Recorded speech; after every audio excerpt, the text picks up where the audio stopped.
Cualquiera puede ser un asesino en masa. Basta con preguntar a estos adolescentes. A veces cometen crímenes tan atroces que son juzgados como adultos. Y hoy vamos a ver qué pasa con estos asesinos en masa adolescentes en la cárcel. Vamos a ello. Michael Corneille. Primero les traigo la escalofriante y trágica historia de Michael Connell, el infame tirador del Instituto Head que actualmente cumple cadena perpetua en prisión. La mañana del 5 de diciembre de 1997, los pasillos del Instituto Head de West Paducah, Kentucky, estaban llenos de expectación y de la charla inocente de los estudiantes. Pocos sabían que sus vidas estaban a punto de cambiar para siempre por las acciones de un individuo, Michael Colonial. Carney, un estudiante de primer año de 14 años en ese momento, llegó a la escuela con un siniestro plan oculto en su mochila. Sin que sus compañeros y profesores lo supieran, llevaba una pistola Rage Mk2 del calibre 22 cargada, junto con tapones para los oídos para ahogar los gritos que pronto llenarían el ambiente. A medida que avanzaba la mañana, Carnival se unió a un círculo de oración que se había formado en el vestíbulo de la escuela. Era una reunión pacífica, un momento de solaz antes del comienzo de la jornada escolar. Pero en cuestión de segundos, las retorcidas intenciones de Colonial acabarían con esa tranquilidad. Sin previo aviso, Carney sacó su pistola robada y empezó a disparar ráfagas contra los desprevenidos estudiantes. La escena fue de caos y terror. Mientras cundía el pánico, los estudiantes se pusieron a cubierto, intentando desesperadamente escapar de la lluvia de balas en medio del caos. 3 vidas se truncaron trágicamente. Nicole Hadley, estudiante de primer año de 14 años conocida por su talento musical, Jessica James, miembro de la banda de música de 17 años, y Casey Steger, estudiante de segundo de 15 años que soñaba con ser policía, fueron víctimas de la violencia sin sentido del carnaval. El horror no terminó ahí. Otros 5 estudiantes quedaron heridos y marcados, tanto física como emocionalmente. Shelley Sea Berg, atleta de 17 años y reina del baile. Melissa, Missy Jenkins, una estudiante de 15 años paralizada del pecho para abajo. Kelly Hardalship, de 16 años, miembro del equipo de softball, tirando a casa de una estudiante de 14 años con logros académicos. Y Craig King, un joven de 15 años que participaba en diversas actividades escolares, todos sufrieron las devastadoras consecuencias de las acciones de Colonial. El motivo del tiroteo de Colonial sigue siendo objeto de especulación y análisis. Algunos lo atribuyen al acoso escolar y a su lucha contra una enfermedad mental, incluida la esquizofrenia paranoide. El propio Colonial ha admitido que se sentía aislado y maltratado por sus compañeros, y que sus actos se vieron impulsados por la creencia distorsionada de que sus padres no le querían. Tras el tiroteo, Colonial fue detenido y tuvo que afrontar las consecuencias de sus atroces crímenes. Se declaró culpable de asesinato, intento de asesinato y robo del arma de fuego robada debido a su edad en el momento del delito.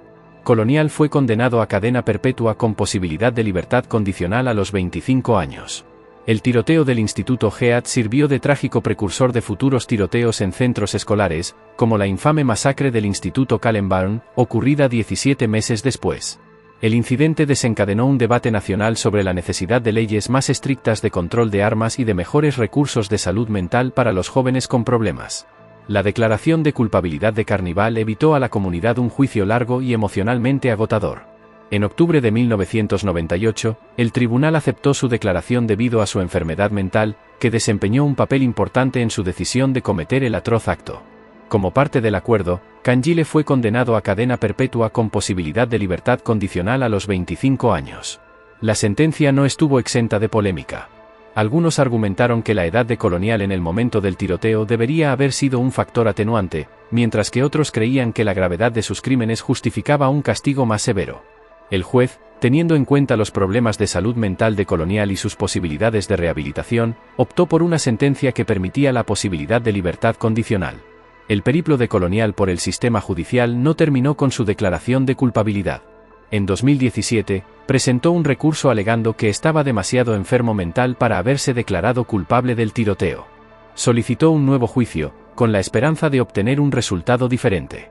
Sin embargo, el Tribunal Supremo de Kentucky rechazó su petición, confirmando la declaración de culpabilidad original y la sentencia en 2012. Colonial intentó retirar su declaración, afirmando que estaba mentalmente enfermo en el momento en que la hizo. Sin embargo, el Tribunal de Apelación del Sexto Circuito de Estados Unidos denegó su petición, declarando que debería haber actuado antes. El sistema judicial consideró válida su declaración y posterior condena, dejando a Colonial sin ningún recurso para cambiar su destino durante su estancia en prisión. Colonial ha recibido tratamiento de salud mental para controlar los trastornos que se le han diagnosticado, incluida la esquizofrenia paranoide. Toma medicamentos prescritos como Zoloft y Jordan para tratar sus necesidades de salud mental. Sin embargo, se han planteado dudas sobre su futura adherencia al tratamiento en caso de ser puesto en libertad. La audiencia de libertad condicional de septiembre de 2022 marcó un momento crítico en el periplo legal de Carnival. La Junta de Libertad Condicional denegó por unanimidad su solicitud de libertad condicional y le ordenó cumplir el resto de su cadena perpetua. Esta decisión transformó su condena de cadena perpetua con libertad condicional en cadena perpetua sin libertad condicional. Las posibilidades de que Carnival salga en libertad son ahora muy escasas. La decisión de la Junta de Libertad Condicional se basó en la gravedad de los delitos de Carnival, el impacto en las víctimas y sus familias y la evaluación de su pronóstico de salud mental. Los testimonios de las víctimas y sus familias desempeñaron un papel importante a la hora de influir en la decisión de la Junta. Expresaron sus dudas sobre el compromiso de Carneal con la continuación del tratamiento y subrayaron la necesidad de que permaneciera entre rejas. Para Michael Carneal, la vida en prisión contrasta fuertemente con la libertad que una vez disfrutó confinado entre los muros del reformatorio estatal de Kentucky, en La Grange. Su existencia cotidiana se define por el aislamiento rutinario y el recordatorio constante de las consecuencias de sus actos en prisión. Colonial está sujeto a un estricto horario que rige todos sus movimientos. Se despierta temprano por la mañana, cuando la prisión se llena de vida con el sonido de los barrotes y el eco de los pasos. La monotonía de la vida en prisión se instala en su vida, mientras sigue las rutinas reglamentadas de comidas, recreación y tareas de trabajo. El aislamiento es una compañía constante para Carnival, separado del mundo exterior. Pasa la mayor parte del tiempo en los confines de su celda. El pequeño espacio se convierte en su santuario, pero también en su prisión. Dentro de una prisión. Es aquí donde se enfrenta al peso de sus actos y reflexiona sobre las vidas que ha alterado para siempre. Las interacciones con los demás reclusos son limitadas y están cuidadosamente controladas. Sean Sellars a la edad de 16 años, Sellars cometió una serie de brutales asesinatos que alterarían para siempre el curso de su vida y encenderían un encendido debate sobre la pena de muerte para delincuentes juveniles. En 1986, bajo los efectos de las drogas y consumido por su ira y sus creencias distorsionadas, Sellars acabó con la vida de 3 personas inocentes. Sus propios padres fueron víctimas de su arrebato de violencia, al igual que el dependiente de una tienda de Oklahoma City. La brutalidad de estos crímenes fue inimaginable, dejando a una comunidad de luto y a una nación sumida en la incredulidad. La naturaleza atroz de los crímenes de Sellars atrajo la atención sobre la cuestión de cómo castigar a los delincuentes juveniles. Muchos argumentaron que su edad en el momento de los asesinatos debería haberle librado de la pena de muerte, abogando por un enfoque más rehabilitador. Otros creían que la gravedad de sus actos justificaba el castigo máximo, haciendo hincapié en la necesidad de justicia y disuasión. La comunidad internacional también intervino en el debate, con organizaciones de derechos humanos y defensores de los derechos humanos cuestionando la ética de ejecutar a alguien que cometió sus delitos siendo menor de edad. El caso Sellars se convirtió en el centro de las discusiones sobre los derechos de los delincuentes juveniles y el impacto de las enfermedades mentales en el comportamiento delictivo. Un aspecto que complicó aún más el debate fue el diagnóstico de Sellars de trastorno de personalidad múltiple. Algunos argumentaron que su diagnóstico de trastorno de personalidad múltiple debería haberse tenido en cuenta durante el juicio y la sentencia, lo que puso de relieve la necesidad de una comprensión más matizada de la relación entre la salud mental y la responsabilidad penal. A pesar de la atención internacional y de las peticiones de clemencia, el destino de Sellars estaba sellado. Fue condenado a muerte y pasó el resto de su vida en el corredor de la muerte esperando su ejecución. El 4 de febrero de 1999, Sellars fue ejecutado mediante inyección letal, poniendo fin a un capítulo que había cautivado al mundo. El caso de Sean Sellars sigue siendo motivo de polémica y reflexión. Plantea cuestiones profundas sobre la pena de muerte, el tratamiento de los delincuentes juveniles y la influencia de las enfermedades mentales en el comportamiento delictivo. El debate en torno a su ejecución sirve para recordar las complejidades y los dilemas morales inherentes al sistema de justicia penal. La infancia de Sean Sellars estuvo marcada por la violencia y la inestabilidad, dejando un impacto indeleble en su joven mente.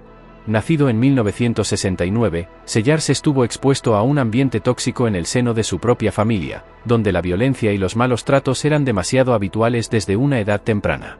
Sellars sufrió abusos físicos a manos de su madre y su abuelo. Las mismas personas que se suponía que debían proporcionarle amor y protección se convirtieron en la fuente de su tormento. Las cicatrices de estos abusos fueron profundas, tanto física como emocionalmente, y marcaron la trayectoria de su vida. La violencia que Sellars sufrió en casa creó un caldo de cultivo para la ira y el resentimiento. A medida que crecía, estos sentimientos se intensificaron, alimentando un sentimiento de rabia que hervía a fuego lento bajo la superficie. Fue en este ambiente volátil donde Sellars buscó consuelo y escape en su búsqueda de una salida. Sellars recurrió a las artes marciales, encontrando un sentido de disciplina y control en la fisicalidad de la práctica. Sin embargo, ni siquiera esto pudo calmar del todo la ira que se había acumulado en su interior. Las semillas de la oscuridad ya habían echado raíces. Cuando Sellars entró en la adolescencia, se sintió atraído por el ocultismo y el encanto de lo prohibido. Fue entonces cuando se involucró en rituales satánicos y se sumergió en un mundo que prometía poder y superioridad. La oscuridad que le había consumido se hizo más fuerte, difuminando las líneas entre el bien y el mal. Sean Sellars el diagnóstico de trastorno de personalidad múltiple añadió otra capa de complejidad al ya polémico debate en torno a su caso. Su defensa alegó que una de sus personalidades alteradas tenía el control en el momento de los asesinatos, lo que sugería que podía no haber sido plenamente consciente de sus actos. Sin embargo, el tribunal consideró que las opiniones de los expertos sobre el trastorno de personalidad múltiple de Sellars no eran fiables. Concluyeron que había pruebas abrumadoras de su culpabilidad y de que era consciente de sus actos durante la comisión de los crímenes. El debate en torno a la enfermedad mental de Sellars y la pena de muerte fue polifacético. Algunos argumentaron que su diagnóstico de trastorno de personalidad múltiple debería haberse tenido en cuenta durante el juicio y la sentencia. Finalmente, a pesar del debate y de las peticiones de clemencia por su enfermedad mental, el destino de Sellars estaba sellado. A continuación fue ejecutado. T.J. Lane. Ahora me adentraré en la vida de T.J. Lane, el famoso tirador de la escuela que conmocionó a la nación con sus atroces crímenes. Exploraré las infracciones que cometió, entre ellas fumar marihuana y automutilarse, así como su actitud insolente hacia sus superiores, desde la institución correccional Allen hasta la única prisión super máxima de Ohio, en Youngstown. El recorrido de Lane por el sistema penitenciario estuvo marcado por la rebeldía y el incumplimiento de las normas. La estancia de T.J. Lane en prisión distó mucho de ser tranquila desde el momento en que entró en el correccional de Allen. Estaba claro que le costaría adaptarse a la vida entre rejas. Los expedientes disciplinarios publicados más tarde arrojaron luz sobre el joven problemático en que se había convertido. Durante sus 18 meses en la institución correccional Allen, Lane acumuló un total de 7 violaciones. Estas violaciones iban desde infracciones menores a delitos más graves, pintando un cuadro de un recluso desafiante y problemático. Una de las infracciones más chocantes que cometió Lane fue el consumo de marihuana durante su estancia en prisión. A pesar de las estrictas normas y reglamentos, Lane consiguió obtener y consumir la sustancia ilícita. El tiempo que Lane pasó entre rejas dio un giro dramático cuando intentó una audaz fuga de la prisión. En un intento desesperado por alcanzar la libertad, Lane, junto con otros 2 presos, escaló la ofensiva. Una noche, el país quedó conmocionado cuando la noticia de la fuga corrió como la pólvora. Sin embargo, la libertad de Lane duró poco. Las fuerzas del orden se movilizaron rápidamente y lanzaron una persecución para capturar a los presos fugados. Las autoridades no tardaron en localizarlos y detenerlos, poniendo fin a su breve goce de libertad. La fracasada fuga arrojó luz sobre los puntos débiles del sistema penitenciario en materia de seguridad. ¿Cómo pudieron Lane y sus cómplices escalar una valla y escapar sin ser detectados? Planteó serias dudas sobre la eficacia de las medidas de seguridad de la prisión y la necesidad de protocolos más estrictos para evitar que se produjeran incidentes de este tipo en el futuro. Tras la fuga fallida, Lane fue trasladado rápidamente de la institución correccional Allen a la única prisión de máxima seguridad de Ohio, en Youngstown.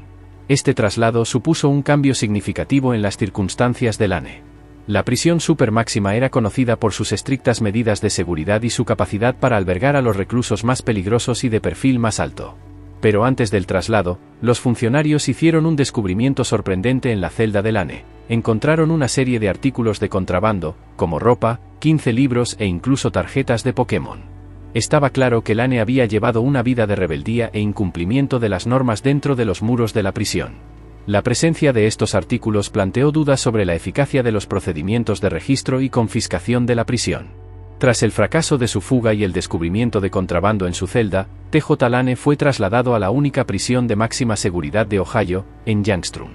Las paredes eran gruesas y reforzadas, y la celda estaba equipada con cámaras de vigilancia para controlar todos sus movimientos. Las autoridades penitenciarias no repararon en gastos para garantizar que Lane permaneciera bajo vigilancia y control constantes. Sin embargo, cualquier forma de actividad en grupo o socialización estaba estrictamente prohibida. El entorno de la prisión super máxima estaba diseñado para quebrar el espíritu y controlar el comportamiento de los reclusos más peligrosos y de perfil más alto. La existencia diaria de Lane estaba marcada por un recordatorio constante de las consecuencias de sus actos y de la gravedad de sus delitos. El aislamiento, las estrictas rutinas y la vigilancia constante le servían de recordatorio constante de la pérdida de libertad y de la vida que pasaría entre rejas. No se puede subestimar el impacto de la prisión de máxima seguridad en el bienestar mental y emocional de Lane. El aislamiento extremo y la falta de contacto humano hicieron mella en su psique, exacerbando sus sentimientos de soledad, desesperación y frustración. La ausencia de actividades significativas y la monotonía de su rutina diaria contribuyeron aún más al deterioro de su estado mental. Zachary Davis, pocas historias son tan escalofriantes e inquietantes como la de la vida en prisión de Zachary Davis aquel fatídico día de agosto de 2012. El mundo de Zachary dio un giro siniestro, alterando para siempre la vida de quienes le rodeaban, desde el brutal apaleamiento de su propia madre hasta el intento de incendio provocado que pudo acabar con la vida de su hermano. Las acciones de Zachary dejaron un rastro de devastación a su paso. Su condena fue tan larga que nunca vería la luz del día. Pero incluso en prisión, la historia no termina cuando las pesadas puertas de la cárcel se cierran tras él. Zachary Davis entró en un mundo de confinamiento y aislamiento, encarcelado en una prisión de Tennessee. Pasaría el futuro previsible entre rejas, aislado del mundo exterior. La condena de Zachary no era ordinaria. Un mínimo de 6 años por el asesinato de su madre, Melanie, y 20 años más por incendio con agravantes e intento de asesinato en primer grado. La primera posibilidad de libertad para Zachary llegaría tras cumplir 71 años de condena. El desmoronamiento del estado mental de Zachary comenzó con la pérdida de su padre a causa de la esclerosis lateral amiotrófica en 2007. El devastador golpe hizo añicos la estabilidad de su mundo, dejándolo a la deriva en un mar de dolor y confusión. Su madre, Melanie, reconoció los signos del deterioro de su salud mental y buscó ayuda para él. Las sesiones de terapia se convirtieron en un salvavidas, un lugar donde Zachary podía enfrentarse a sus demonios internos y encontrar consuelo. Durante una de esas sesiones, Zachary hizo una revelación escalofriante. Afirmó oír la voz de su padre, una presencia inquietante que le susurraba al oído. Las líneas entre la realidad y el delirio se difuminaron, y la oscuridad en su interior se hizo más fuerte. Pero, trágicamente, Melanie puso fin prematuramente a su terapia, creyendo que ya había progresado lo suficiente. Tras la muerte de su padre, se trasladaron al condado de Sumner, Tennessee. Esto marcó un punto de inflexión en la vida de Zachary, aislado del sistema de apoyo que había encontrado brevemente. Cada vez estaba más aislado y retraído. Un usuario de Reddit, Innocent conocido que afirmó haber conocido a Zachary en la escuela, lo describió como un marginado social. Los intentos de contactar con él se encontraron con la frustración y la inutilidad. El teléfono de Zachary se convirtió en una ventana a un mundo inquietante. Pasó incontables horas inmerso en aplicaciones que catalogaban dispositivos de tortura y relataban la vida de asesinos en serie. Su cuaderno, lleno de citas perturbadoras, revelaba una mente consumida por la oscuridad. Una cita en particular provocaba escalofríos a quienes la leían. No se puede deletrear matanza sin risa. El caos que se estaba gestando en la mente de Zachary acabó por extenderse al mundo real. Aquella fatídica noche de agosto de 2012, mató a su propia madre a mazazos. La brutalidad del acto fue escalofriante, ya que Zachary golpeó a su madre 20 veces, impulsado por un deseo inexplicable de asegurar su muerte. En una entrevista en la cárcel, admitió no haber sentido nada al cometer este acto atroz. La ausencia de remordimientos y la frialdad con la que Zachary relató sus crímenes causaron conmoción en la sala. Entre los afectados estaba la abuela paterna de Zachary, Gail Cron, que se presentó ante el tribunal con una súplica de comprensión y misericordia. A Gail Cron le temblaba la voz cuando se dirigió a la sala durante el juicio en el que se dictó sentencia. Creía que si Zachary hubiera recibido un tratamiento de salud mental adecuado, la tragedia que se desencadenó aquella fatídica noche de agosto de 2012 podría haberse evitado. La petición de clemencia de Gail no era un intento de excusar las acciones de Zachary, sino más bien un grito desesperado para que se reconocieran los complejos factores que contribuyeron a su caída en la oscuridad. En su apasionado alegato, Gail imploró al tribunal que tuviera en cuenta el papel que otros desempeñaron en la vida de Zachary.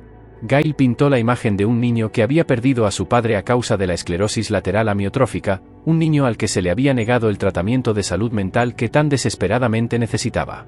Zach no es un monstruo, declaró Gail, con la voz llena de angustia. Es un niño que cometió un terrible error. Sus palabras resonaron en la sala, desafiando la narrativa predominante de Zachary como un villano irredimible. La petición de comprensión de Gail trataba de humanizar a Zachary, de recordar al tribunal que no se le definía únicamente por sus atroces actos. En anteriores testimonios ante el tribunal, Gail reveló la tensa relación entre la madre de Melanie Zachary y ella tras la muerte del padre de Zachary. La súplica de Gail era una súplica de compasión, de reconocimiento de las complejidades que condujeron a aquella trágica noche. Mientras la sala escuchaba las sentidas palabras de Gail, el peso de la situación se hizo palpable. El impacto de los crímenes de Zachary en su familia era inconmensurable, dejando cicatrices que nunca sanarían del todo. La petición de comprensión de Gail sirvió para recordar que, tras los titulares y el sensacionalismo, había personas reales cuyas vidas habían quedado destrozadas. La vida en prisión de Zachary Davis no es solo la historia del descenso a la oscuridad de una persona. Es la historia de las consecuencias de largo alcance de sus actos, de los efectos dominó que alteraron para siempre las vidas de quienes estaban relacionados con él. La petición de comprensión de Gail es un testimonio de la complejidad de la naturaleza humana y de la necesidad de compasión ante una tragedia inimaginable.